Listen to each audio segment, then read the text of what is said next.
देख रहे हैं सत्यहिंदी.com। एक नजर अब तक की सुर्खियों पर। दिल्ली के मुख्यमंत्री और आम आदमी पार्टी प्रमुख अरविंद केजरीवाल ने आज रविवार को पार्टी के स्थापना दिवस के मौके पर भ्रष्टाचार के आरोपों में जेल में बंद अपने साथी मनीष सिसोदिया, सत्येंद्र जैन, संजय सिंह और विनय नायर को याद किया। इस दौरान उन्होंने बीजेपी पर हमला बोलते हुए कहा कि भारत के इतिहास में पिछले 11 सालों में केंद्र की सरकार ने जितना आम आदमी पार्टी को टारगेट किया है उतना किसी राजनीतिक दल को नहीं किया होगा। आप प्रमुख ने कहा कि पिछले 11 सालों में आम आदमी पार्टी के खिलाफ 250 मामले दर्ज किए गए, लेकिन भ्रष्टाचार कहीं नहीं मिला।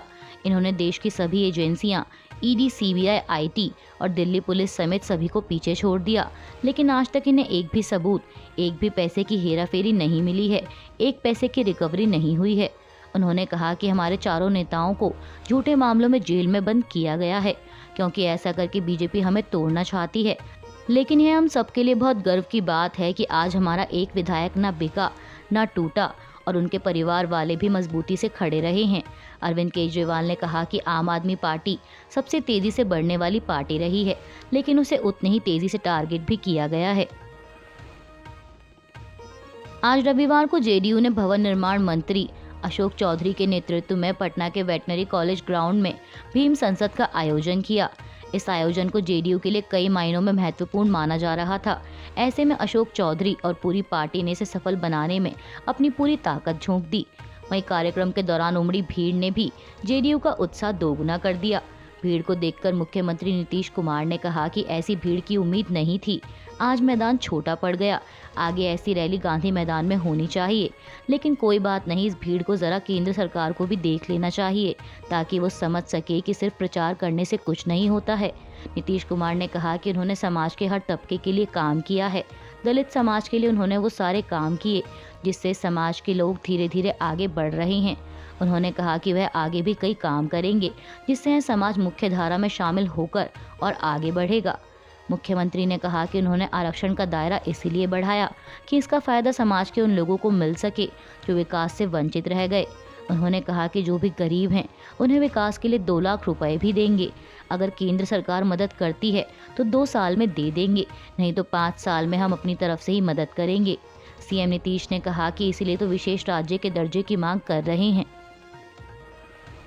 चुनावी मौसम में राजनीतिक दलों के बीच तीखी बयानबाजी जारी है। इसी कड़ी में कांग्रेस नेता राहुल गांधी ने आज रविवार को तेलंगाना के मुख्यमंत्री केसीआर पर तीखा हमला बोला। दरअसल मुख्यमंत्री केसीआर ने एक रैली के दौरान सवाल किया था कि आखिर कांग्रेस ने तेलंगाना में किया क्या है। अब उनके उसी सवाल का जवाब देते हुए राहुल गांधी ने कहा कि उन्होंने सवाल उठाया कि कांग्रेस ने किया क्या है। मैं उन्हें बताता हूं कि कांग्रेस ने क्या किया। जिन सड़कों पर केसीआर चलते हैं वो कांग्रेस ने बनाई, और जिस स्कूल या यूनिवर्सिटी में वो पढ़े हैं वो कांग्रेस ने बनाया है। कांग्रेस के पूर्व अध्यक्ष इतने पर ही नहीं रुके। उन्होंने आगे कहा कि जो पीएम मोदी कहते हैं वही केसीआर भी कहते हैं। संसद में केसीआर पीएम मोदी की मदद करते हैं। अगर केसीआर पीएम मोदी के साथ नहीं है तो इनके खिलाफ केस क्यों नहीं होता। उन्होंने कहा कि मैं पीएम नरेंद्र मोदी के खिलाफ लड़ता हूं, मेरे खिलाफ 24 केस हैं। 5 दिन के लिए ईडी ने मुझसे 55 घंटे सवाल किए, मेरी लोकसभा की सदस्यता रद्द कर दी, मेरा घर छीन लिया गया।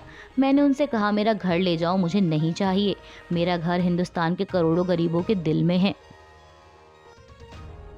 तेलंगाना में चुनावी सभा को संबोधित करते हुए राहुल गांधी ने केंद्रीय गृह मंत्री के उस बयान पर भी पलटवार किया जिसमें उन्होंने कहा था कि हम ओबीसी मुख्यमंत्री लाएंगे।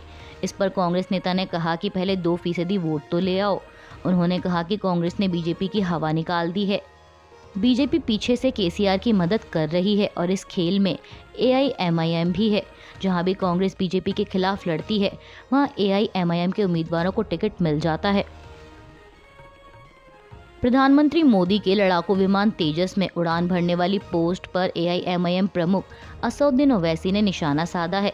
ओवैसी ने एक जनसभा को संबोधित करते हुए कहा कि पाकिस्तान के आतंकियों ने जम्मू कश्मीर में हमारे जवानों की जान ले ली, जिसकी मैं निंदा करता हूं। एक तरफ हमारे जवान शहीद हो रहे हैं और दूसरी ओर पीएम मोदी जेट में ट्रायल कर रहे हैं। उन्होंने कहा कि यहाँ चुनाव प्रचार में आकर बीजेपी के बड़े बड़े मंत्री अपनी देशभक्ति दिखा रहे हैं, जबकि सीमा पर सेना के जवान मारे जा रहे हैं। पिछले महीने भी कई जवान शहीद हुए।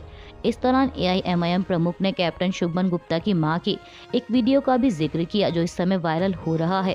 इस वीडियो में वह रो रही हैं और वीडियो में बीजेपी के लोग, जिसमें एक मंत्री हैं, वे उनको चेक देने की कोशिश कर रहे हैं, जबकि शहीद की मां उनसे कह रही है कि यह तमाशा मत करो। इसे लेकर ओवैसी ने बीजेपी पर हमला जारी रखते हुए आगे कहा कि ये जो राष्ट्रवाद की बड़ी बड़ी बातें करते हैं, वह एक माँ के गम को नहीं समझ सके। इन नादान बीजेपी के नेताओं को फोटो लेने का शौक था। ओवैसी ने कहा कि आपने इन सबको फोटो खिंचवाने और पब्लिसिटी की आदत डाल दी है। ये लोग यह भी नहीं देखते कि एक माँ ने देश की सेवा में एक बहादुर बेटा खो दिया। तेलंगाना में 30 नवंबर को होने वाले विधानसभा चुनाव से पहले चुनाव प्रचार करने पहुंचे प्रधानमंत्री मोदी ने राज्य की सत्तारूढ़ बीआरएस पर जमकर निशाना साधा। उन्होंने कहा कि केसीआर की सरकार तेलंगाना को लूटने में लगी हुई है और केसीआर तो सचिवालय भी नहीं जाते, बल्कि अपने फार्म हाउस से ही सरकार चलाते हैं। प्रधानमंत्री ने कहा कि केसीआर ने कोई वादा नहीं निभाया। इसके साथ ही पीएम मोदी ने कांग्रेस को भी आड़े हाथों लेते हुए नारा दिया कि कांग्रेस केसीआर एक समान, दोनों से रहो सावधान। उन्होंने दोनों पार्टियों पर हमला जारी रखते हुए कहा कि एक बीमारी का इलाज दूसरी बीमारी नहीं हो सकती। तेलंगाना की जनता का भला सिर्फ भाजपा ही कर सकती है। कांग्रेस और केसीआर के शासन में सिर्फ परिवार ही फले फूले हैं। उन्होंने गरीब, एससी, एसटी और ओबीसी के नाम पर वोट मांगे और सत्ता का फायदा किसी और को हुआ। इसके साथ ही प्रधानमंत्री मोदी ने आगे ये भी कहा कि तेलंगाना को पहला ओबीसी मुख्यमंत्री सिर्फ बीजेपी ही देगी। उन्होंने कहा कि कांग्रेस ने देश में सुल्तान शाही को बढ़ावा दिया और केसीआर ने निजाम शाही को बढ़ावा दिया। कांग्रेस बोफोर्स से लेकर हेलीकॉप्टर घोटाले तक में लिप्त है। केसीआर भी ये मानते हैं कि उनके एमएलए 30% कमीशन लेते हैं। तेलंगाना में चुनावी रैली को संबोधित करते हुए प्रधानमंत्री मोदी ने 26/11 हमले का भी जिक्र किया। इस दौरान उन्होंने कांग्रेस पर तीखा हमला बोला। पीएम मोदी ने कहा कि आज 26/11 को देश एक बड़े आतंकी हमले का शिकार हुआ। इस हमले में हमने कई निर्दोष देशवासियों को खो दिया। 26/11 का ये दिन हमें ये भी याद दिलाता है कि देश कितना बड़ा नुकसान कर चुका है और कमजोर सरकारें देश का क्या कर सकती हैं। उन्होंने आगे कहा कि 2014 में आपने कमजोर कांग्रेस सरकार को हटाकर मजबूत भाजपा की सरकार बनाई, जिसके कारण आज देश से आतंकवाद का सफाया हो रहा है। उत्तरकाशी सुरंग हादसे में फंसे मजदूरों को निकालने के लिए अब आर्मी को बुलाया गया है और साथ ही वर्टिकल ड्रिलिंग का काम भी शुरू कर दिया गया है। मीडिया रिपोर्ट्स के मुताबिक इस रेस्क्यू ऑपरेशन का मोर्चा अब भारतीय सेना ने संभाला है। राष्ट्रीय आपदा प्रबंधन प्राधिकरण के सदस्य लेफ्टिनेंट जनरल सैयद अता हसनैन ने बताया कि इस रेस्क्यू ऑपरेशन में लंबा समय लग सकता है। ऐसे में एक बार में एक जवान हाथ से ड्रिलिंग यानी मैनुअल ड्रिलिंग के तहत श्रमिक बचाव मार्ग के अब तक खोदे गए 47 मीटर हिस्से में प्रवेश कर एक सीमित स्थान पर थोड़े समय के लिए ड्रिलिंग करेगा और उसके बाहर आने पर दूसरा इस काम में जुटेगा। कोलंबिया यूनिवर्सिटी में India in emerging global order नामक विषय पर भारत की स्थायी प्रतिनिधि रुचिरा कंबोज ने अपने संबोधन में कहा कि भारत की रणनीतिक स्थिति उसे विभिन्न शक्ति समूहों से रचनात्मक रूप से जुड़ने में सक्षम बनाती है। साथ ही जटिल राजनयिक हालात में भी भारत ने वैश्विक संघर्षों से मध्यस्थता करने की क्षमता दिखाई है।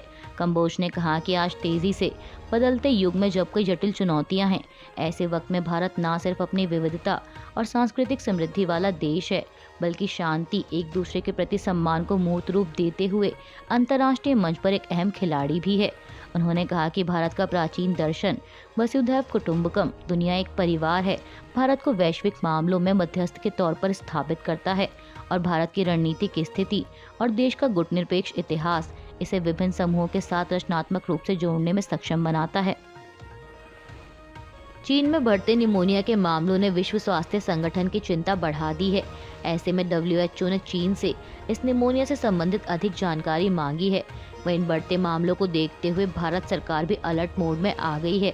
मीडिया रिपोर्ट्स के मुताबिक केंद्रीय स्वास्थ्य मंत्रालय ने सभी राज्यों और केंद्र शासित प्रदेशों को सार्वजनिक स्वास्थ्य केंद्र और अस्पतालों की तैयारियों के उपायों की तुरंत समीक्षा करने की सलाह दी है और साथ ही कहा है कि स्वास्थ्य मंत्रालय खुद हालात पर करीबी से नज़र रख रहा है। इसके अलावा स्वास्थ्य मंत्रालय ने सभी राज्यों और केंद्र शासित प्रदेशों को कोविड-19 के दौरान अपनाई गई रणनीतियों के तहत दिशा निर्देश लागू करने के लिए कहा है। ऐसे में जिला एवं राज्य अधिकारी इन्फ्लुएंजा जैसी बीमारी, गंभीर तीव्र श्वसन संक्रमण के मामलों पर नजर रखेंगे। स्वास्थ्य मंत्रालय ने कहा कि उपलब्ध जानकारी के अनुसार चीन में पिछले कुछ सप्ताह से सांस लेने से संबंधी बीमारियों के मामले बढ़े हैं और बच्चों में सांस लेने से संबंधी बीमारियों के सामान्य कारणों का पता लगाया गया है और किसी असामान्य रोगजनक या किसी अप्रत्याशित क्लिनिकल स्वरूप की कोई पहचान नहीं की गई है।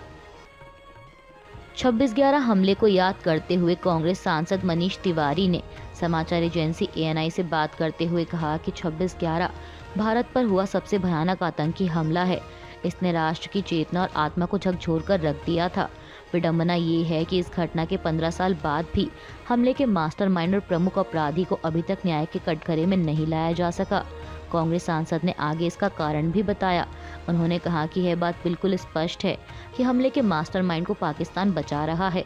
उन्होंने ISI पर निशाना साधते हुए कहा कि वह पूरे दक्षिण एशिया में अस्थिरता फैलाता है और इस तरह की परिस्थितियों में ज़रूरी है कि भारत आत्मनिरीक्षण करे और अगर पड़ोसी देश इस तरह की गतिविधियों में शामिल है तो उसे तुरंत प्रतिक्रिया देनी चाहिए। तिवारी ने कहा कि यह हैरान करने वाला है कि जो लोग खुद इस तरह के आतंकी हमलों के शिकार हुए हैं उन्होंने भी पाकिस्तान पर दबाव नहीं डाला ताकि वह अपराधी और मास्टरमाइंडों को भारत को सौंप सके। अभी के लिए बस इतना ही। बाकी की खबरों के लिए जुड़े रहिए सत्य हिंदी.com के साथ।